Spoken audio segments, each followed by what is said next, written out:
Hi, my dear listener. I quantum leaped into this new beautiful chapter, this brand new stylish apartment, my skin glowing. I've changed too.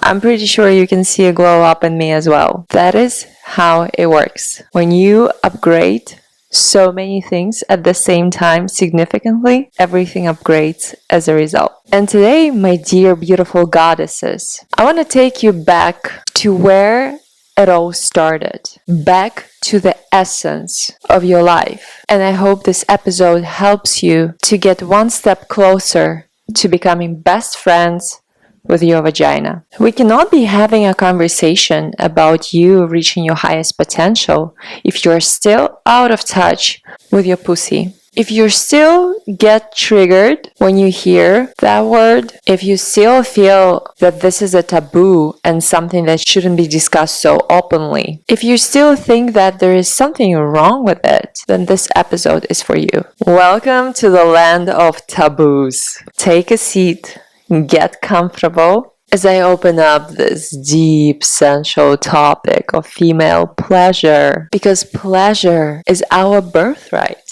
Unfortunately, we've been conditioned by modern society that female pleasure is not that important. If you think about it, it doesn't require a woman to come in order to get pregnant.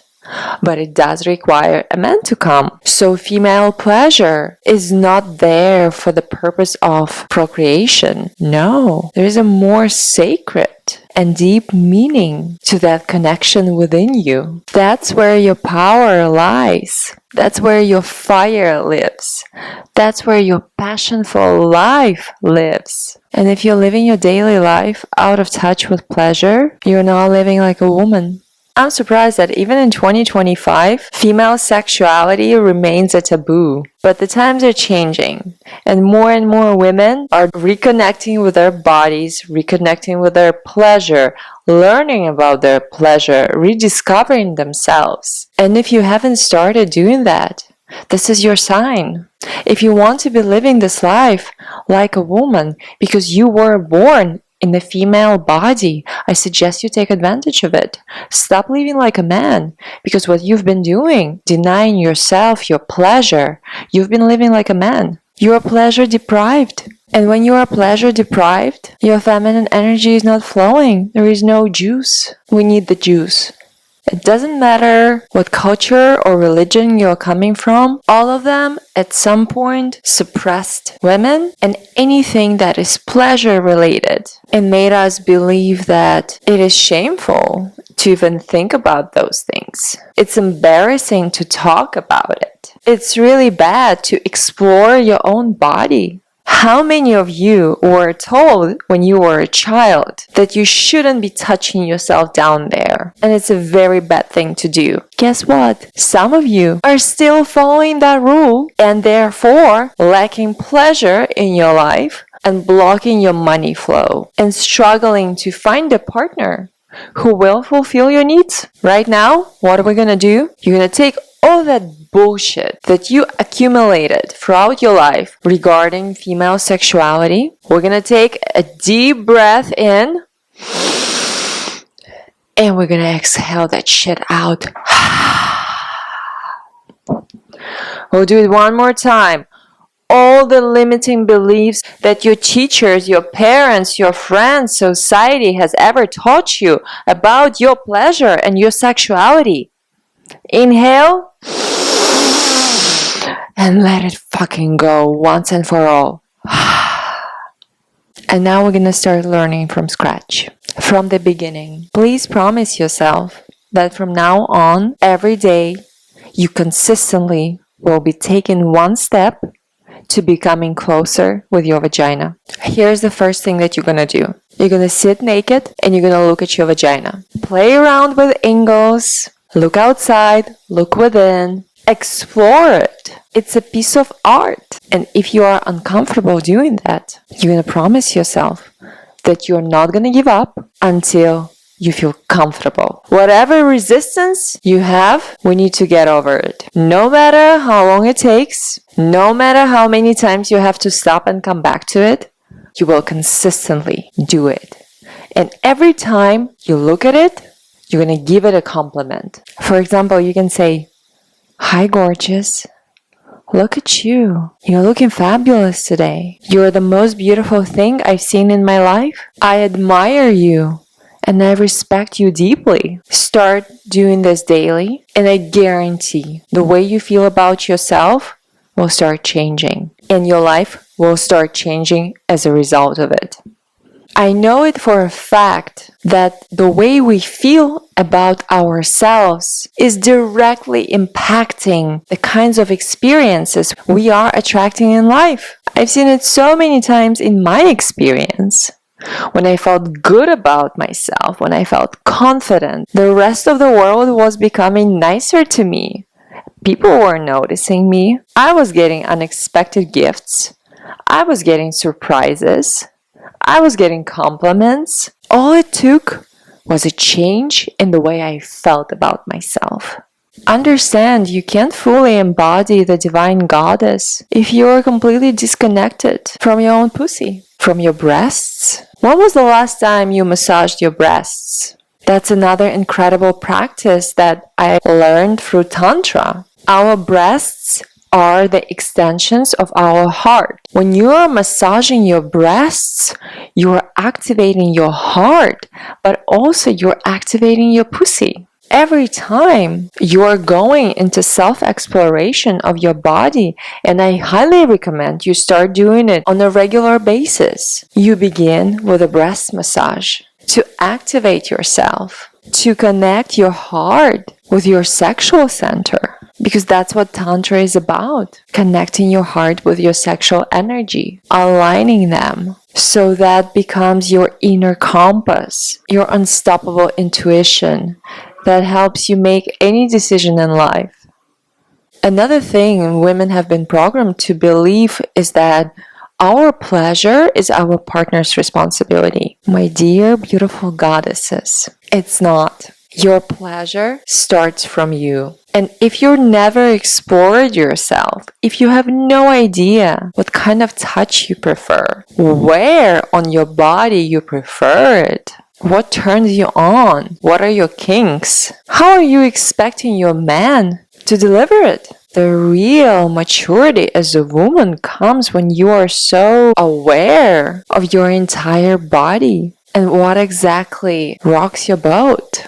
It can be a very fun project if you've never done it. So the next time you are with your partner, you have a better understanding of what exactly you need, and you can help him navigate him. Trust me, he'll be happy to follow your instructions and deliver you pleasure. And sweetheart, if you're not having orgasms, do not blame your partner. It's not on him. It is your responsibility as well. If done right, sex can be the most healing activity between two people. Unfortunately, modern culture completely messed up the sacredness of sex, the sacredness of intimacy, which led to majority of people performing just a physical act. I'm not even gonna call it sex or love because even foreplay has been forgotten about. Sex these days has become like drinking a cup of coffee. It is so damn casual that it brings the value of such a healing thing to a zero. Because men are disconnected and they're having sex from their mind. Am I doing it right? Am I doing it wrong? Is she gonna come? What am I supposed to do? And women agree to sex when they don't want to, only because they're terrified that if they say no, they won't be chosen or they will be abandoned. So they bend their boundaries and betray themselves by having sex with a man when they don't want to and when they're not ready. Please remember, you don't owe anyone anything. It is okay to say no. You should be saying no. Your body is your temple. It is sacred. Every person that enters your body leaves a piece of their energy there. You're not inviting random people into your home, right? Because it's your sacred space. But you're okay having sex with strangers? You're okay having sex with people that you barely know? People that haven't done anything for you? Why are you doing this? What happened? Time to pause and claim back that energy. When you have sex with someone, you exchange energy so much that both the good and the bad stuff is being transferred from one person to another. So through having sex with losers, alcoholics, drug addicts, you're gaining that energy. And do you need it in your life? Do you need it in your body, affecting your daily life moving forward? Is it even worth it? Think about it. I highly recommend you become very fucking picky on who you sleep with, if you haven't already. I have 2 golden rules that I created for myself. The first, no intimacy the first 3 months, because this is the time during which people are trying to be their best selves. And eventually, masks start falling off. And also, you understand if the man is really into you, if he's willing to respect your timeline, and if he's still showing up consistently no matter what. And if the guy is there just for some fun and bad, he's not gonna wait 3 months. As simple as that. My energy is fucking expensive. It is precious. I have a magical pussy. I know what impact intimacy with me can have on a man's life. And I value that a lot. So it's not supposed to be shared easily with just everyone. We women tend to get attached to a man after intimacy. We hormonally start chasing them. So we start ignoring red flags. I know it from my own experience. It happened in the past where I compromised and ignored the obvious red flags just because the orgasm blindfolded me. I'm self-aware, I understood it, and based on that, no intimacy the first 3 months is a great rule that works amazingly for me. And the second rule is even better. Until I know that my heart is safe with you, you have no access to my body. Get ready for celibacy. That's my next point. If you are on a journey of getting to know yourself, if you are on a journey of tapping into your authenticity, of becoming who you really are, of remembering finally who you really are, celibacy is a must. Because you need to be able to detach yourself from any other energy around you. And maybe for the first time in many years, to finally hear who you are and what you want. And because when we have sex, we exchange energies with another person, many times you might be holding on to some beliefs that are not even yours. That's why you might be feeling so confused. And to get back to your authentic self, you need to shut that noise. You need to separate yourself from everything that is not you. How long does it take? You're gonna ask me. I don't know. The timeline is unique for everyone, but on average, I would say at least 6 months to have a good detox of this sexual influence. Throughout my life, I had 4 extended periods of celibacy, ranging from 9 months to 15, and the 4th is happening right now.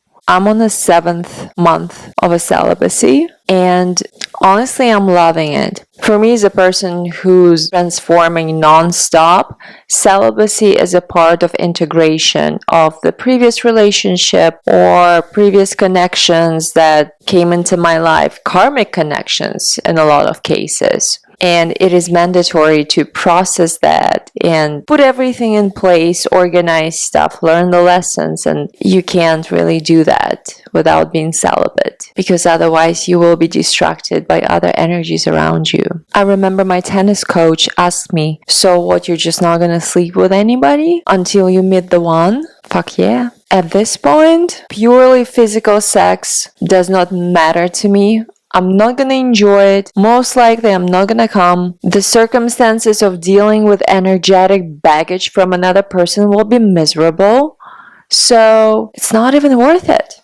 Your own pleasure comes in handy, and that's the place to explore yourself and go deeper and connect with yourself even more. No partner will ever know you as good as you can know yourself. And if you don't know yourself that well, and don't get upset the next time he fails to meet your expectations. If you are on a spiritual journey, if you're just beginning, please understand that you're not going to get back to yourself unless you learn to be celibate for a while. Being celibate doesn't mean denying yourself pleasure. It means bringing that pleasure back to you instead of giving it freely to everyone. You see the difference? Rewrite that in your mind. Every spiritual teacher, every spiritual person that I know went through the same thing. Everyone had to go through a period of celibacy before they became who they are today. My body will not even allow myself to get close to the wrong person. Our bodies are extremely smart. If your body is rejecting a man, most likely he's not the one for you. Don't force it. If you're having a constant yeast infections or UTIs, here's not your guy. Stop drinking those pills every month. If it's painful, it's not your guy. If he's not patient enough to take care of you and warm you up and turn you on before he enters you, he's not your guy. I had a boyfriend once who was so impatient that he basically told me, foreplay is not my thing, I just want to get in right away. And I had to lecture him on the difference between men and women and how much time it takes us to get aroused. For men, it takes seconds. But for women, on average, it takes 7 minutes to get in the mood. She doesn't want to be rushed. She needs to be respected and nurtured. What's the rush? Where are we going? Are we missing the train? Plane? Like, what the hell? Man, be patient. And if you can't, you don't deserve me. When you stop treating sex like something casual, you will start experiencing the deep and beautiful healing power of it. The state of vulnerability with each other, the state of healing, the state of being seen, the state of being heard, the state of being held by another person. The porn industry made us believe that sex is just about the penetration, and it's not. It is so much more than that. The land of pleasure is limitless. So why are we limiting it to a basic penetration? There is so much sensuality that is even sexier than just a simple penetration. And don't get me wrong, penetration is important, but that's not the only thing that is there. If you want to have a rich, fulfilling life of pleasure, you need to take responsibility for your own pleasure. When the woman is experiencing pleasure, when she is juicy, when she is in that energy of divine deliciousness, everything flows to her. People see her differently. Men compliment her. She receives gifts.